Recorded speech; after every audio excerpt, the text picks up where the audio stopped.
যত বাধাই আসুক না কেন শাপলা চত্বরের হেফাজতের সমাবেশ অবশ্যই অনুষ্ঠিত হবে। আপনাদের নিশ্চয়ই স্মরণ আছে আমাদের মাতৃতুল্য নেত্রী সেদিন সেই সমাবেশের প্রধান অতিথি হিসাবে কি ধরনের প্রতিকূলতা, কি ধরনের হুঙ্কারকে মোকাবেলা করে মঞ্চে গিয়ে উপস্থিত হয়েছিলেন তাও আপনারা জানেন।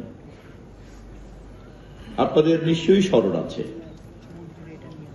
এই ন্যাক্কারজনক গণহত্যার পরে বিএনপির বিবৃতিতেই প্রথম এটাকে গণহত্যা হিসাবে চিহ্নিত করা হয়েছিল। দৈনিক পত্রিকার আর্কাইভ থেকে খুঁজলে দেখবেন বাংলাদেশের কোন রাজনৈতিক দল তখনো এ বিষয়ে কোন বিশেষণ নির্ধারিত করতে পারেনি। শুধু বিএনপি তাকে গণহত্যা বলে চিহ্নিত করেই সেই দিন ক্ষান্ত হয়নি। 2 দিন ব্যাপী হরতালের ডাক দিয়েছিল বাংলাদেশ জাতীয়তাবাদী দল এবং আমাদের মাতা দেশনেত্রী বেগম খালেদা জিয়া।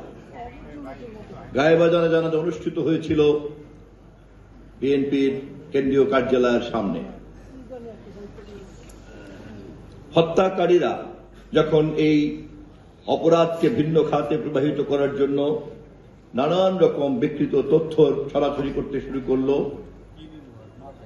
সরকারের সমস্ত ধরনের সমর্থক গণমাধ্যমকে ব্যবহার করে নানান রকম নাটক এবং মিথ্যা কাহিনী প্রচার করতে শুরু করেছিল এবং শেষ পর্যন্ত সরকার যে বয়ান দাঁড় করলো সেটি হচ্ছে এটা বিএনপির নেতৃত্বে এই ঘটনা ঘটেছে।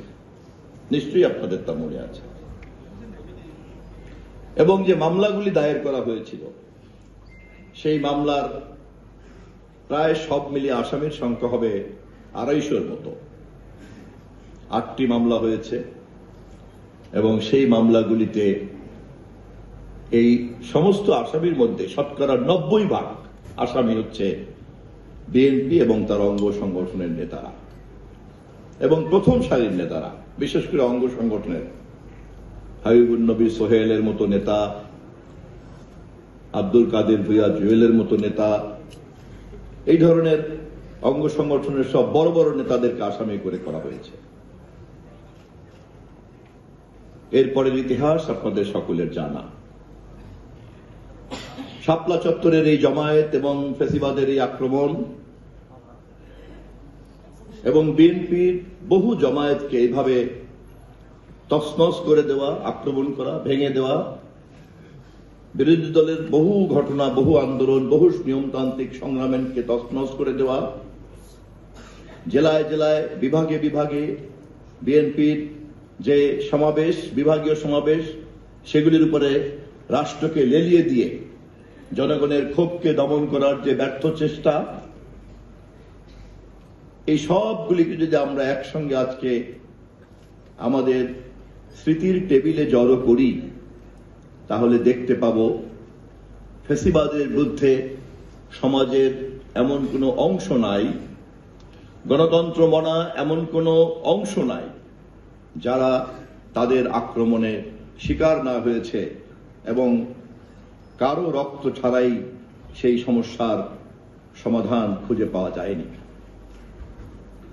বাংলাদেশ জাতীয়তাবাদী দল হচ্ছে সেই মঞ্চ, যেই মঞ্চে এই ধরনের সমস্ত নির্যাতনকারীরাই জড়ো হয়।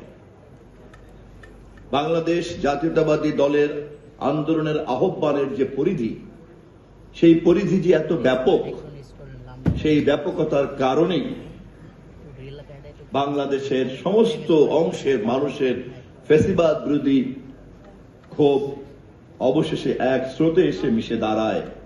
সেটি হচ্ছে বেগম খালেদা জিয়ার গ্রহণযোগ্য অভিভাবক তুল্য নেতৃত্ব এবং তার নেতৃত্বে সর্বদলীয় একটি জনমত, একদিকে বাংলাদেশ আর একদিকে ফ্যাসিবাদ। এই প্রেক্ষাপটেই চলমান বিভিন্ন সংকটের সঙ্গে নতুন সংকট তৈরি হয়েছিল বৈষম্য বিরোধী ছাত্র আন্দোলনের প্রেক্ষাপট এবং সেই প্রেক্ষাপটেই অবশেষে 2024-এ 5ই আগস্ট ফ্যাসিস্টের শিখণ্ডী সহ সমস্ত ধরনের শিকড় রেখে পালিয়ে যেতে হয়েছে এবং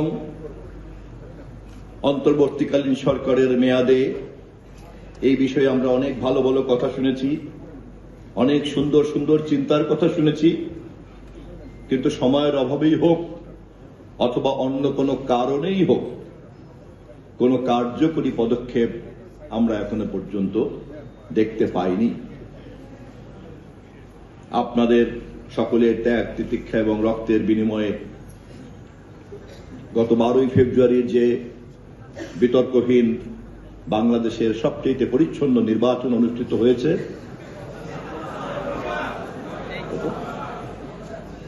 সেই নির্বাচনে যদি কম বেশি বিতর্ক থেকেও থাকে, এর চাইতে ভালো এর আগের 12টি নির্বাচনের মধ্যে কোন নির্বাচনটি ছিল? নিশ্চয়ই বিতর্ক ছিল, কিন্তু 12টি নির্বাচনের চাইতে অনেক বেশি পরিচ্ছন্ন ছিল। ধন্যবাদ আপনাদেরকে। সেই নির্বাচনের মধ্য দিয়ে গঠিত একটি সরকার আজ তারেক রহমানের নেতৃত্বে বাংলাদেশের সরকার গঠন করেছে এবং সেই সরকার সংসদের প্রথম অধিবেশনে শাপলা চত্বরের সকল শহীদদের প্রতি সম্মান জানিয়েছে। আমরা আমাদের শোক বার্তা জানিয়েছি। আনুষ্ঠানিকভাবে জাতীয় সংসদ জুলাই অভ্যুত্থান এবং শাপলা চত্বরের শহীদদের সহ সকলের সম্মান যা যা দেওয়ার যতটা সম্ভব সবটাই আমরা দেওয়ার চেষ্টা করেছি এবং এই সংসদ